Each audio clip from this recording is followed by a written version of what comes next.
দেশজুড়ে বইছে জাতীয় নির্বাচনের হাওয়া।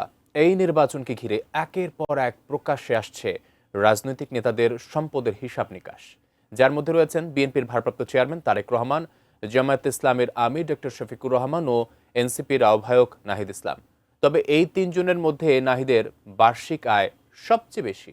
তাহলে এনসিপির এই নেতার মোট সম্পদের পরিমাণ কত? বিস্তারিত জানাচ্ছেন জান্নাতুন নাহার জেরি।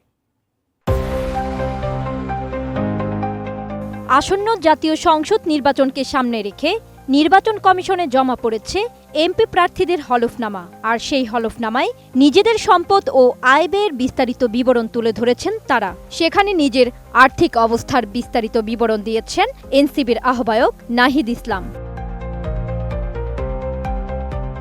নাহিদ ইসলাম শিক্ষকতা ও অ্যাডভাইজার হিসেবে বছরে ১৬ লাখ টাকা আয় করেন। হলফনামায় ব্যাংকের ঋণের পাশাপাশি তার নগদ অর্থ রয়েছে ১৯,৫০,০০০ টাকা এবং তার স্ত্রীর কাছে রয়েছে ২ লাখ টাকা। ব্যাংকে জমা আছে ৩,৮৫,৩৬৩ টাকা ৫৭ পয়সা।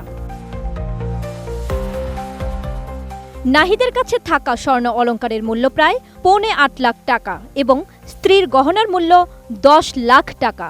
এছাড়া ১ লাখ টাকার ইলেকট্রনিক সামগ্রী ও ১,৭০,০০০ টাকার আসবাবপত্র রয়েছে। সব মিলিয়ে তার মোট সম্পদের পরিমাণ ৩২,১৬,১২২ টাকা।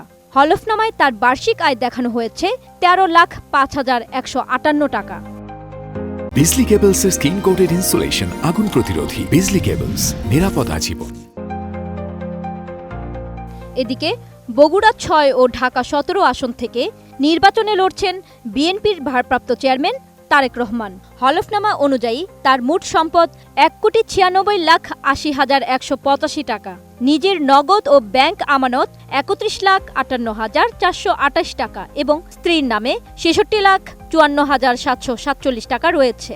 শেয়ার, বন্ড ও ব্যাংক আমানত থেকে তারেক রহমানের বার্ষিক আয় ৬,৭৬,৩৫৩ টাকা।